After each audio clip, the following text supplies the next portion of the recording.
May mga bagay po no sa mundo na kapag nangyayari sa atin, lalong-lalo na kapag may mga tao na hindi tayo naiintindihan at walang ginawa kundi sirain ang pagkatao natin, ikwento tayo sa iba ng mga hindi magagandang salita.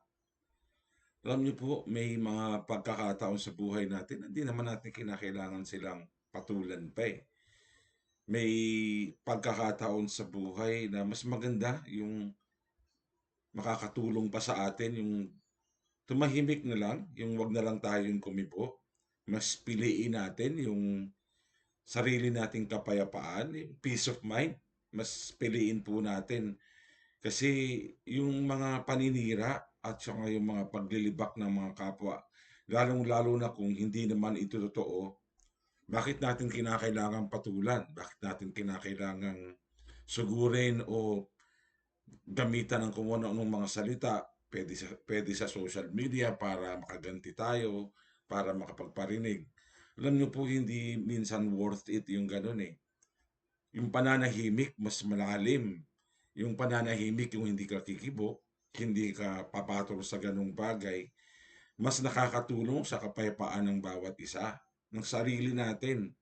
Dahil hindi lahat po ng tinatawag na battle ay kailangan natin suungin o kailangan natin sugurin o patulan. May mga ganitong uri na battle sa buhay na mas maganda at piliin natin yung pananahimik dahil mas binibigyan natin ng respeto ang ating sarili kesa sa mga bagay na ikasisira o ikabubuti at ikagaganda ng iba.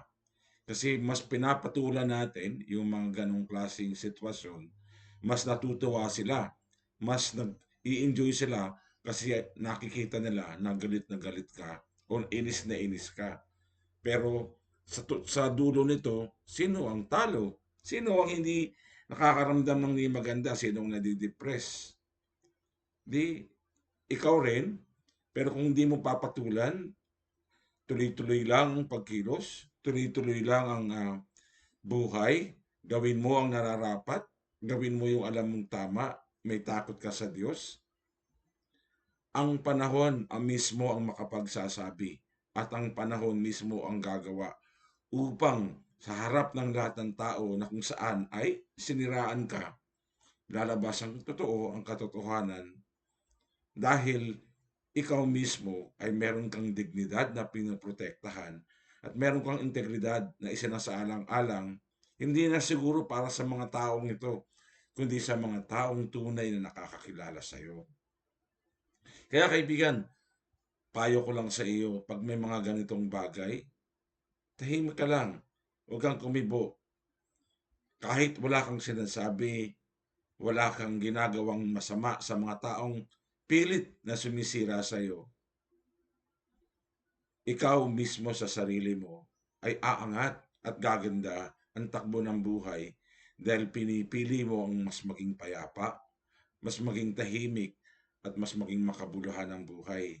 Tandaan mo, anuman ang mga bagay na sinasabi nila sa'yo, lalo na kung ito ay hindi maganda, kung hindi naman totoo, ay hindi ka dapat maapektuhan at hindi dapat magpapaapekto ng sobra-sobra.